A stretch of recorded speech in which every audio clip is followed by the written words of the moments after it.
আজকের এই দিনে আমি গভীর শ্রদ্ধা বলে স্মরণ করছি ভাষা আন্দোলনের শহীদ, মহান মুক্তিযুদ্ধ এবং 2024 সালের জুলাই আগস্টের সফল গণঅভ্যুত্থানের মহানায়ক শহীদ আবু সাঈদ, শহীদ মীর মাহফুজ রহমান মুগ্ধ সহ হাজারো শহীদ আহত যোদ্ধাদের স্মরণ করছি। বিএনপির সাবেক সাংগঠনিক সম্পাদক, সিলেট 2 আসনের 2 বারে নির্বাচিত মাননীয় সংসদ সদস্য জনাব ইলিয়াস আলীকে স্মরণ করছি। বাংলাদেশ ইসলামী ছাত্র শিবিরের কেন্দ্রীয় নেতা, কুষ্টিয়া ইসলাম বিশ্ববিদ্যালয়ের দাওয়া অ্যান্ড ইসলামিক স্টাডিজ বিভাগের শিক্ষার্থী ওয়ালিউল্লাহ এবং আল ফিকা অ্যান্ড লিগাল স্টাডিজ বিভাগের আল মোকাদ্দেস সহ ফ্যাসিস্ট খুনি হাসিনা রাজনৈতিক রোশনালী গুম হওয়া শত শত ভাই বোনদেরকে আমি আরও গভীর শ্রদ্ধার সাথে স্মরণ করছি। তথাকথিত ক্যাঙ্গারু ট্রাইব্যুনালে শতাব্দীর সব নিকৃষ্ট মিথ্যাচারের মাধ্যমে মিথ্যা মামলা, মিথ্যা সাক্ষীর ভিত্তিতে নির্মমভাবে হত্যার শিকার হওয়া ভাষা সৈনিক শহীদ অধ্যাপক গোলাম আজম, বিশ্বনন্দিত মুফাসসির, কোরআনের পাখি, আমার সম্মানিত শহীদ পিতা আল্লামা দেলাওয়ার হোসেন সাঈদী, শহীদ মৌলানা মতিউর রহমান নিজামী, শহীদ মৌলানা আব্দুল সুবহান, শহীদ আলী হাসান মোহাম্মদ মুজাহিদ, শহীদ কামারুজ্জামান, শহীদ আব্দুল কাদের মোল্লা, শহীদ মীর কাসেম আলী সহ ইসলামী আন্দোলনের অসংখ্য নেতাকর্মীকে যাদেরকে অন্যায়ভাবে কারাগারে রেখে অথবা ফাঁসি দিয়ে হত্যা করা হয়েছিল, যাদের রক্তাক্ত আত্মত্যাগের বিনিময়ে আজ আমরা এক স্বাধীন ও ফ্যাসিবাদ মুক্ত পরিবেশে এই মহান সংসদে দাঁড়িয়ে কথা বলার সুযোগ পেয়েছি। মাননীয় স্পিকার, আজ আমি এই মহান সংসদে দাঁড়িয়ে আমি আমার নির্বাচনী এলাকা পিরোজপুর 1 আসনের সর্বস্তরের মানুষের প্রতি গভীর শ্রদ্ধা কৃতজ্ঞতা প্রকাশ করছি। পিরোজপুর সদর, নাজিরপুর ও জিয়ানগর উপজেলার মানুষ যেভাবে শত প্রতিরতা ডিঙে আমাকে নির্বাচিত করেছেন, সেজন্য আমি প্রত্যেককে আমার অন্তঃস্থল থেকে ধন্যবাদ ও মোবারকবাদ জানাচ্ছি এবং আমি আমৃত্যু তাদের সেবায় নিজেকে নিয়োজিত রাখার অঙ্গীকার ব্যক্ত করছি। বিশেষ করে পিরোজপুরের মাটি ও মানুষের প্রিয় নেতা শহীদ আল্লামা সাঈদীকে খুনি হাসিনা অন্যায়ভাবে হত্যা করার প্রতিবাদে এবং তার আদর্শকে সমুন্নত রাখতে পিরোজপুরবাসী আমাকে যে রায় দিয়েছেন তা আমার জন্য বড় আমানত। এই আমানতের সর্বোচ্চ মর্যাদা আমি আজীবন দিয়ে যাব এবং পিরোজপুর উন্নয়নে আমি আমার সর্বোচ্চ মেধা ও যোগ্যতা দিয়ে কাজ করব ইনশাআল্লাহ। মাননীয় স্পিকার, ত্রয়োদশ জাতীয় সংসদ আজকের এই প্রথম অধিবেশনের এই মহান সংসদে দাঁড়িয়ে এই প্রজন্মের একজন অংশীদার হয়ে প্রিয় মাতৃভূমি বাংলাদেশকে একটি স্বপ্নের সোনার বাংলা গড়ার লক্ষ্যে আমি আমাদের সমাজের প্রত্যেকটি স্তরে ইনসাফ কায়েমের আহ্বান জানাচ্ছি। ইনসাফ কায়েম ও জনকল্যাণমুখী রাষ্ট্র গড়তে হলে আমাদের এখনই কিছু সাহসী পদক্ষেপ গ্রহণ করা প্রয়োজন। যেমন 1, বিচার বিভাগের স্বাধীনতা নিশ্চিত করতে হবে। বিচার বিভাগকে রাজনৈতিক হস্তক্ষেপ মুক্ত রাখার ব্যবস্থা করতে হবে যাতে কোনো সাধারণ মানুষ ন্যায় বিচার থেকে বঞ্চিত না হয়। কল্যাণমূলক রাষ্ট্রে আইন সবার জন্য সমান। ইসলামের ইতিহাসে খলিফাদের সাধারণ নাগরিকের মতো আদালতে দাঁড়িয়ে বিচারকের সামনে জবাবদিহি করতে হয়েছে। হযরত আলী রাদিয়াল্লাহু তাআলা আনহুর একজন সাধারণ খ্রিস্টান নাগরিকের বর্মসংক্রান্ত মামলার বিচার এর উজ্জ্বল দৃষ্টান্ত। 2, সমাজ থেকে দুর্নীতি নির্মূল করতে হবে। দুর্নীতির বিরুদ্ধে জিরো টলারেন্স নীতি গ্রহণ করতে হবে। সমাজের সর্বস্তরে, বিশেষ করে দেশের রাস্তাঘাট, সেতু, কালভার্ট নির্মাণে দুর্নীতি যেন ওপেন সিক্রেট হয়ে গেছে। প্রকল্প মানেই টাকা আর টাকা, যত বড় প্রকল্প তত বেশি টাকা। দুর্নীতি বিরোধী সংস্থা ট্রান্সপারেন্সি ইন্টারন্যাশনাল 2024 সালের অক্টোবর মাসে তাদের এক গবেষণার প্রতিবেদনে বলেছে, পতিত আওয়ামী লীগ সরকারের 15 বছরে সড়ক ও জনপদ অধিদপ্তরের উন্নয়ন প্রকল্পের বরাদ্দ 23 থেকে 40% অর্থ লোপাট হয়েছে। টাকার অঙ্কে যার পরিমাণ দাঁড়ায় 29,000 কোটি টাকা থেকে 51,000 কোটি টাকা। ত্রিপক্ষীয় আদালতের মাধ্যমে এসব দুর্নীতি করা হয়েছে মাননীয় স্পিকার, যাদের মধ্যে রয়েছে মন্ত্রী, সংসদ সদস্য ও প্রভাবশালী রাজনৈতিক আমলা, সংশ্লিষ্ট কর্মকর্তা এবং ঠিকাদার। একটি অধিদপ্তরকে কেন্দ্র করেই যদি এত টাকা দুর্নীতি হয়, তাহলে সব মন্ত্রণালয় মিলে কত লাখ কোটি টাকার দুর্নীতি হয়েছে তা আমাদের কল্পনারও বাইরে। দেশ পরিচালনার দায়িত্ব থাকা রাজনীতিকদের সায় ছাড়া অন্যরা দুর্নীতি করার সাহস পেত না। মাননীয় স্পিকার, দুর্নীতি পুরোপুরি বন্ধ করা না গেলেও দুর্নীতি নির্মূলের জন্য এর শিকড়ে হাত দিতে হবে। মন্ত্রী, এমপি, আমলা কিংবা সমাজের প্রভাবশালী যে কেউ হোক না কেন, দুর্নীতি করলে তাকে অবশ্যই আইনের আওতায় নিয়ে আসতে হবে। দৃষ্টান্তমূলক শাস্তির ব্যবস্থা করতে হবে।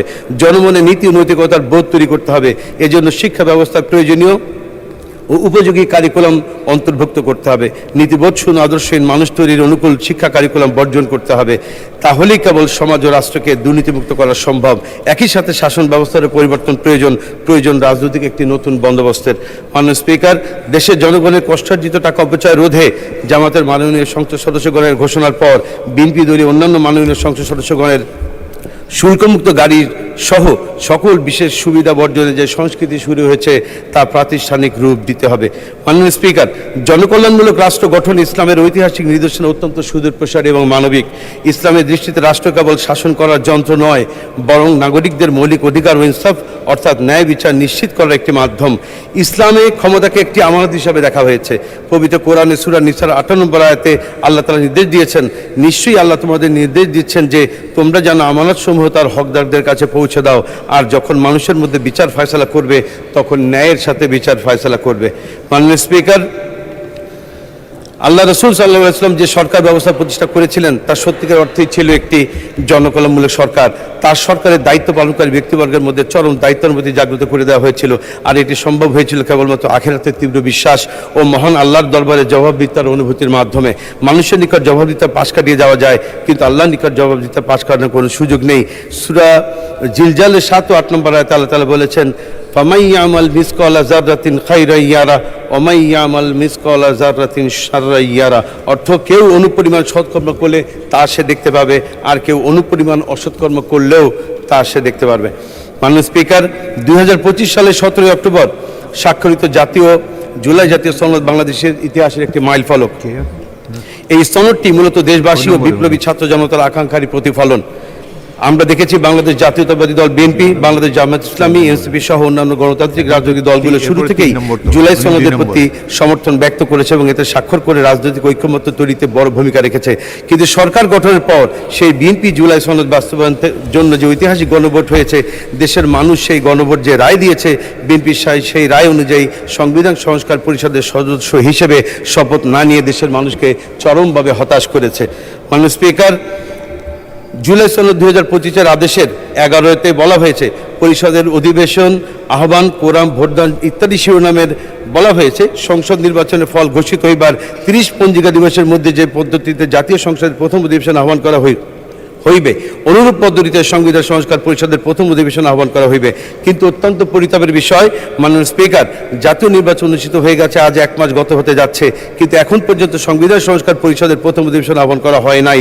শুধু তাই নয়, বিএনপি আজকের দিন পর্যন্ত সংবিধান সংস্কার পরিষদের সদস্য হিসেবেও শপথ গ্রহণ করে নাই। মাননীয় স্পিকার, গণভোটের মাধ্যমে জনগণের যে আকাঙ্ক্ষা প্রকাশিত হয়েছিল, সেখানে বিএনপির মতো একটি বৃহৎ রাজনৈতিক দল শুরুতেই সংবিধান সংস্কার পরিষদের শপথ না নেওয়া জনমনে বিভ্রান্তি সৃষ্টি হয়েছে। বিএনপি জুলাই সনদে বিশ্বাসী কিনা, গণ অভ্যুত্থানের গণাকাঙ্ক্ষার প্রতি শ্রদ্ধাশীল কিনা, জনগণের প্রত্যাশা অনুযায়ী সংবিধান সংস্কার করে নতুন এক বাংলাদেশ বিনির্মাণ করবে কিনা, এসব প্রশ্ন এখন জনমনে ঘুরপাক খাচ্ছে। মাননীয় স্পিকার, আমরা আশা করি সকল জল্পনা কল্পনা অবসান ঘটিয়ে বিএনপি জনগণের অভিপ্রায় অনুযায়ী জুলাই জাতীয় সনদ বাস্তবায়ন আদেশ 2025 এবং গণভোট 2026-এর গণরায় অনুযায়ী সংবিধান সংস্কার পরিষদের সদস্য হিসেবে শপথ নেবে এবং দেশের মানুষের 70% মানুষের হ্যাঁয়ের পক্ষে রায় দিয়েছে। এই দুটো ভোট একসঙ্গে হয়েছে, একই সঙ্গে ফল প্রকাশ হয়েছে। গেজট 1 মিনিট বলেন। ধন্যবাদ মাননীয় স্পিকার। আমাদের এখানে যে আলোচনা হয়েছে, আমাদের মাননীয় স্বরাষ্ট্রমন্ত্রী যেটি বলেছেন, জুলাই আবেগ নয়, আবেগ দিয়ে রাষ্ট্র চলে না। এই প্রসঙ্গে বলতে চাই মাননীয় স্পিকার, জুলাই আবেগ নয় কথা সত্যি, কিন্তু জুলাই আবেগ, জুলাই একই সাথে বাস্তবতা। আবেগ বলে জুলাইকে খাটো করে দেখার কোনো সুযোগ নেই। মাননীয় স্পিকার, 50 ঘন্টার আলোচনার যে বিষয়টি এখানে উপস্থাপন করা হয়েছে, সেখানে সকল সংসদ সদস্যরা যাতে নির্বিঘ্নে আলোচনা করতে পারে, সেজন্য 50 ঘন্টার আলোচনার কথা মাননীয় বিরোধী নেতা উত্থাপন করেছিলেন, কিন্তু এটিকেও খাটো করে দেখা হয়েছে। আরেকটি কথা মাননীয় স্পিকার, জুলাই আইন ও অধ্যাদেশ ব্যাপারে মাননীয় স্বরাষ্ট্রমন্ত্রী উল্লেখ করেছেন। তিনি বলছেন জুলাই আইনও না, অধ্যাদেশও নয়, কিন্তু সংবিধানের 152-তে বলা হয়েছে সকল অধ্যাদেশী আইন। সুতরাং তিনি এই মন্তব্যটি তার দায়িত্বশীল মন্তব্য হয়নি। আমরা আশা করি ভবিষ্যতে তিনি দায়িত্বশীল মন্তব্য করবেন। মাননীয় স্পিকার, আমাকে কথা বলার সুযোগ দেওয়ার জন্য আপনাকে ধন্যবাদ জানাচ্ছি।